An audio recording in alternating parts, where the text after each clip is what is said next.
হেমা সিদ্ধেশ্বরী, তুমি দেখো অন্তত আজকের জন্য যেন রুমেলা চট্টরাজ আমার সাপোর্টে কথা বলে।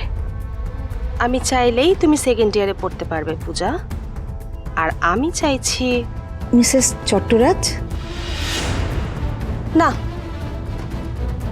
ও ফার্স্ট ইয়ারেই পড়বে, এটাই ডিসিশন হওয়া উচিত।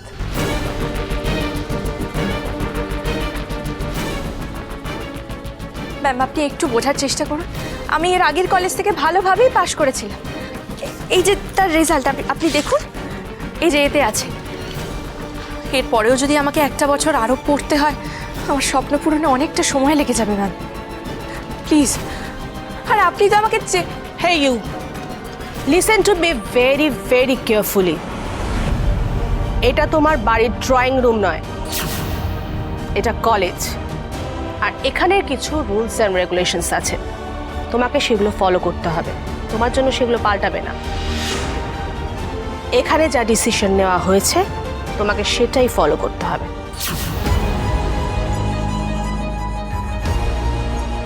যাক বাবা, কেসটা আমাদের নিয়ে নয়, অন্য কেস আছে। ভাই, এত নিশ্চিন্ত হবার কিছু নেই। মেয়েটাকে না সুবিধার লাগছে না। হ্যাঁ ভাই, যে কোনো দিন কেস খাইয়ে দিতে পারে। কি ব্যাপার, রুমেলা চট্টরাজ কি আমায় না চেনার ভান করছেন? ব্যাপারটা ঠিক ক্লিয়ার হলো না তো। কি তাহলে আমাদের ডিসিশনটাই ক্লিয়ার, তাই তো? তুমি এবার আসতে পারো, আমাদের মিটিং আছে। কিন্তু ম্যাম প্লিজ। পূজারিনী, আমি তোমার সাথে পরে কথা বলছি, তুমি এখন এসো।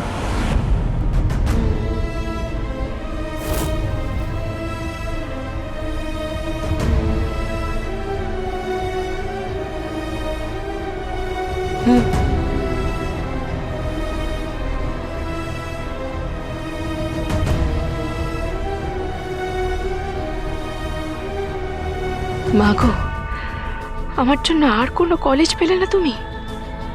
এমন একটা কলেজে আমাকে নিয়ে এলে যেখানে রুমেলা চট্টরাজ এরকম একটা বড় পজিশনে আছে। আমার কলেজ লাইফ যে কি হবে তুমি দেখো মা সিদ্ধেশ্বরী, তুমি দেখো।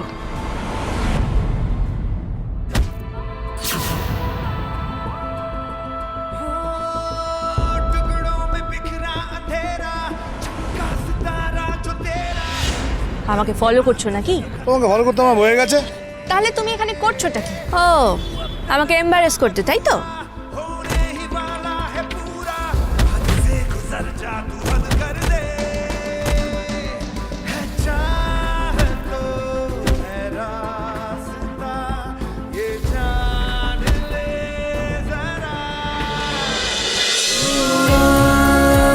উড়ান সোম থেকে রবি প্রতিদিন রাত ৮টায় স্টার জলসায় ও ডিজনি প্লাস হটস্টারে।